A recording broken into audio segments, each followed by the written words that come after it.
Hello, this is Chris Wandell, the head of new media for Davenport Wealth Management.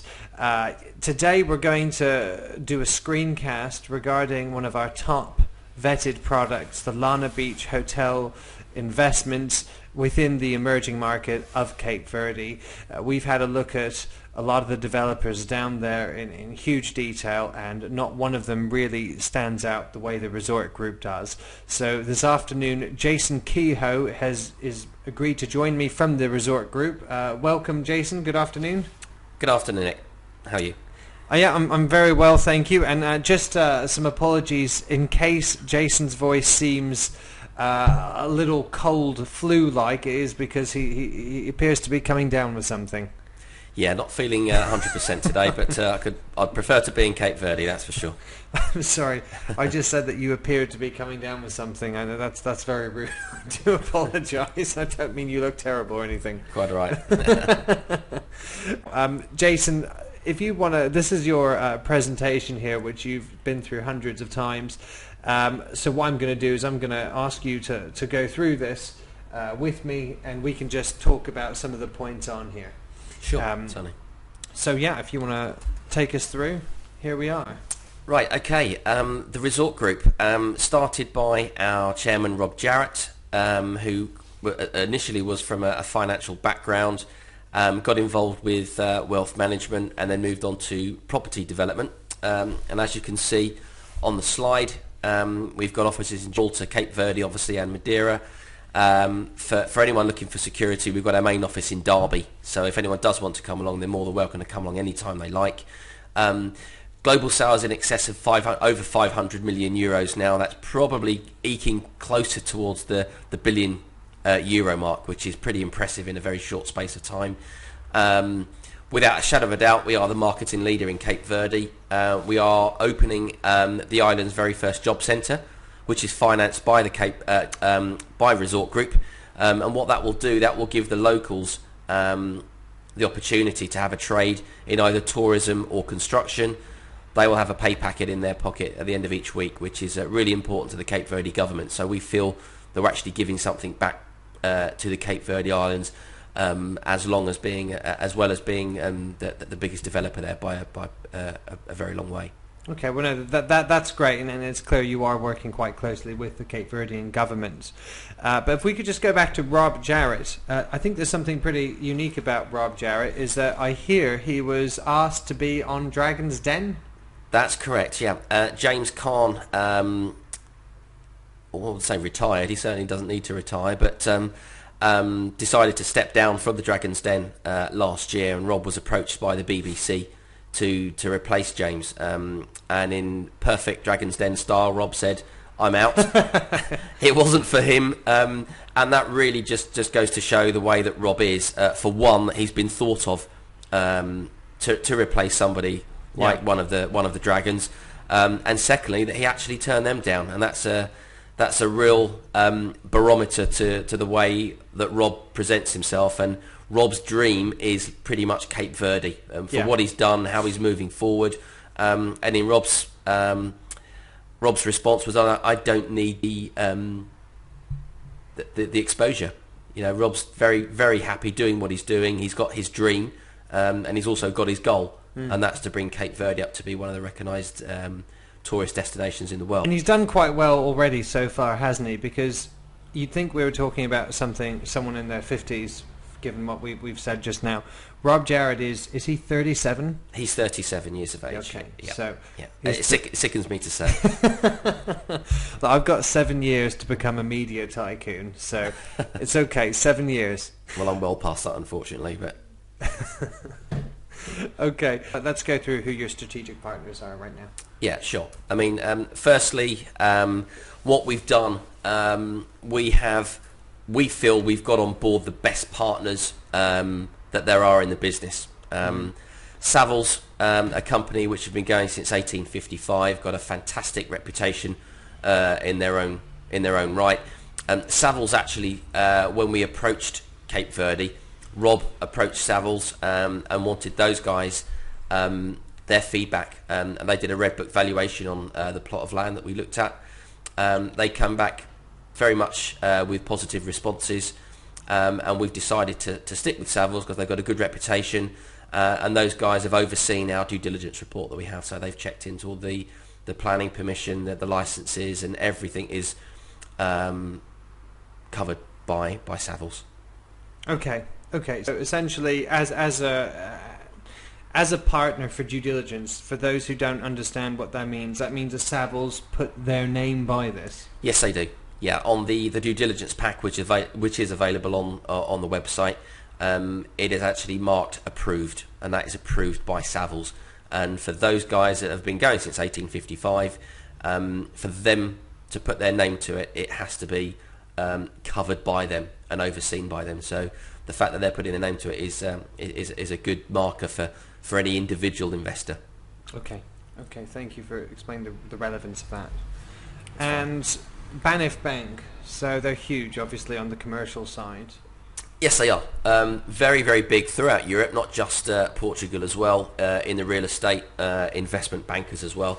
But a very, very strong point that we had, most developers will take a massive loan off of banks, i.e. 90%, and get a 10% deposit from their clients. We've pretty much done the opposite. We've broken all those rules by Rob coming in, buying the land outright, going to the banks and saying, look, guys, we've bought this land outright.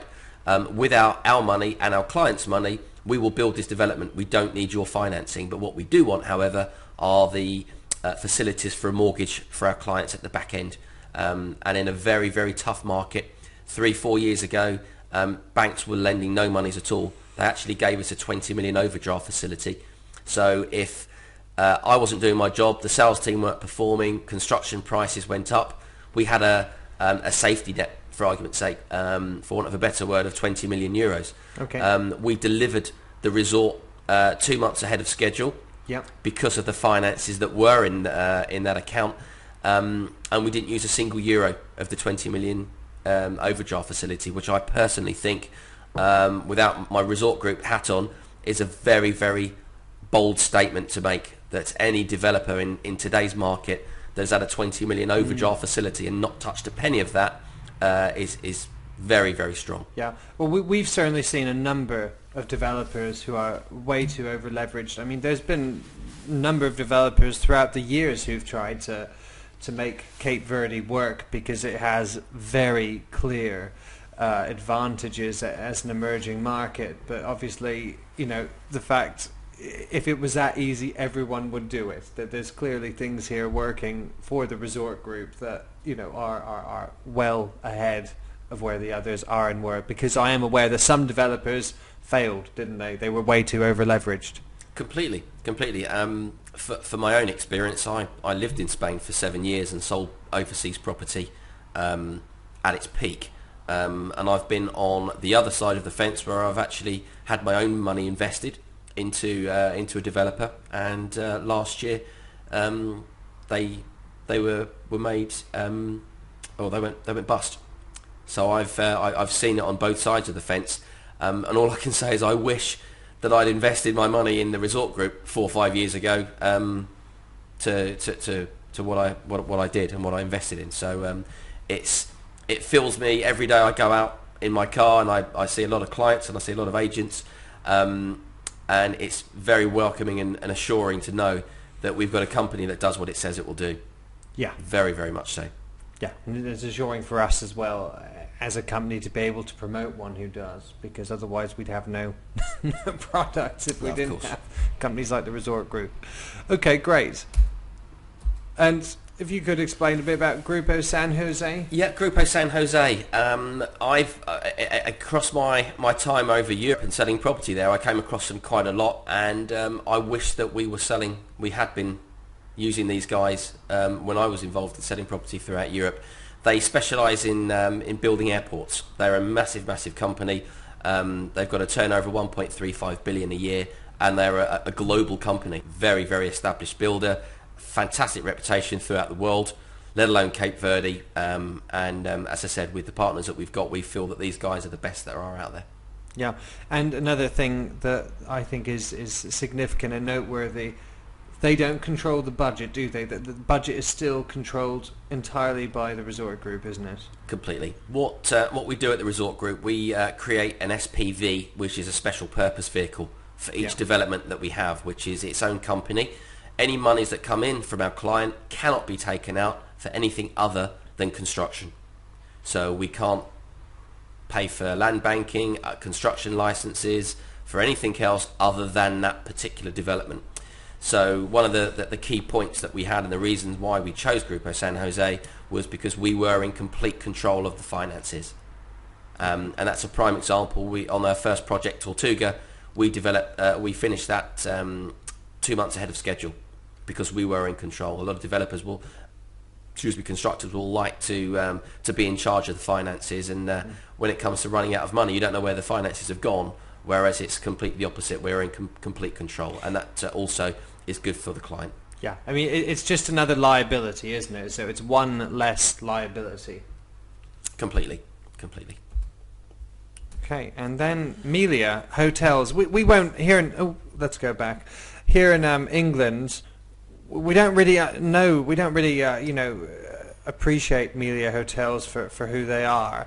They're very European, aren't they? Could you just talk us through them? Very much. I mean, when we first took on Tortuga and Cape Verde, we actually approached the Hilton Hotel, the Marriott, the Sheraton, and also Solmelia. Now, for people in the UK, Solmelia is probably the last of those four that they would choose. The previous hotels, the Sheraton, the Hilton, and the Marriott, fantastic hotels, 5-star in city centres, but they didn't have the experience that we wanted for a beach resort. Solmelia are the world's largest beach resort hotelier.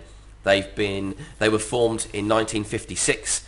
They have over 37,000 employees, 330 hotels.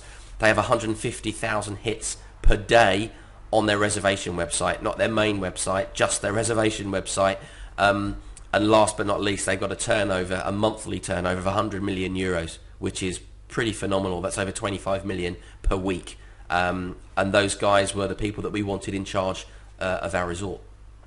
Okay, and this actually happened halfway through the Tortuga development, didn't it? Yes, it did. We'd earmarked that we wanted a top hotel brand in, and it wasn't just the resort group doing their research and due diligence on the hoteliers out there. It was also Solmelia doing their research on us. You know, they've been going since 1956. They've got their own reputation. They are the world's biggest beach resort hotelier, so they've got standards to meet and maintain.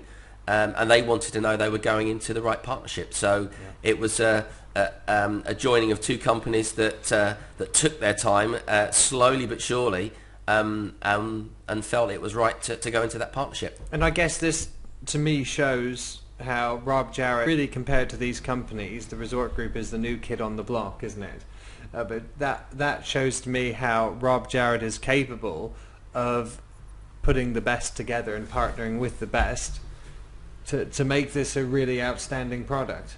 Certainly, I mean, and going back to what we were saying with regards to Rob's integrity and the caliber of what he is to be approached by Dragon's Den, Rob, for his he's only 37 summers long, but he's got a much older head on him. And I would safely say if Rob was to close the resort group tomorrow, which he's not going to do, and going to selling hotel furniture, I'd be in with him, because I know whatever he does, he thinks about things and covers every angle possibly, and it's not by any chance that these companies have come together. It's through a lot of research. And in regards to Rob being the new kid on the block, for a lot of people listening to this, they'd have never heard of the resort group before, but they've been going for a long time, and it's taken a long time for Rob to get where he is, but he's made some very, very big strides in a very short space of time.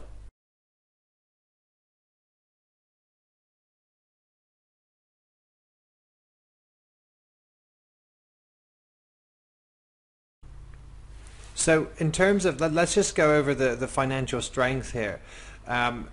Your resorts are all heavily pre-sold before the construction even begins, aren't they? Yes, they are. Yeah. I mean, to give you an example, with Lana Beach, which is the current resort which we're which we're promoting at the moment, we had our launch party at the Savoy Hotel, and we were 10% sold before we'd even launched. So within the space of 2 months, we were a quarter of the resort was sold out. So before we sell anything, we know that the full due diligence is in place. So that eliminates a lot of the risk that investors are looking at. So we've clearly covered everything there is. With regards to deposit, an average deposit is around about 62%. That creates us to be in a very cash positive situation, as opposed to most developers. They will ask their clients to put down a small deposit of 10%, and the bank will finance the remaining 90% until the banks take or the global recession kicks in, and the banks decide to pull out, and the whole thing goes pear-shaped, and along with the client's money. This, on the other hand, is the opposite. We're in a very, very strong financial position. Hence, we delivered 2 months ahead of schedule, and didn't use a single euro of the 20 million overdraft facility. That gives that as echoing that again, and galvanising what I said previously. That is a very, very strong statement, even if I wasn't from the resort group, to say that we've had that facility and we've not utilised it. No, it's impressive. It is impressive because obviously the recession had slowed down the development of Cape Verde, but I think actually in quite a good way, because a strong, controlled development is better than a quick boom. Yes, that's right. I mean, what I would say is that the cash that was made for Cape Verde, these resorts that we've built previously were as important as Cape Verde is now. Casares del Sol was a massive development, over 140 million grossed in sales. I was actually living in Spain at the time when it was built. I saw it going up very, very quickly, a lot quicker than other resorts that were going on there, because Rob had the correct process in place with regards to financing, payment. The constructor was not looking around for finances to pay his builders, so it's gone very, very well. Our own staff actually holiday out in Casares del Sol even now. From there, Rob was approached by Donald Trump Associates in Toronto in Canada. We actually we rebranded the top 4 floors of the building and rebranded them Club Trump Suites, and from there we actually made 34. You can actually see on the screen there, $46 million. We made $34 million in profit. So that will tell you how cleverly that was orchestrated. And for me, a lot of people will know Donald Trump. He is a multi-billionaire, and for someone of his caliber to approach the resort group will tell you how people look at us. Yeah, it certainly stands. Again, it's why I said about Rob Jarrett, how he is magnetic towards other key influencers within business in this kind of area. You can just see it happening. Completely. I mean, we'll talk later on about the other brands that are in Cape Verde now, but rightly so, as you say, Rob and his presence, along with the branding and the caliber and the quality of the resort group, is getting recognised by some worldwide brands now, and they're actually coming to us, which we'll cover shortly.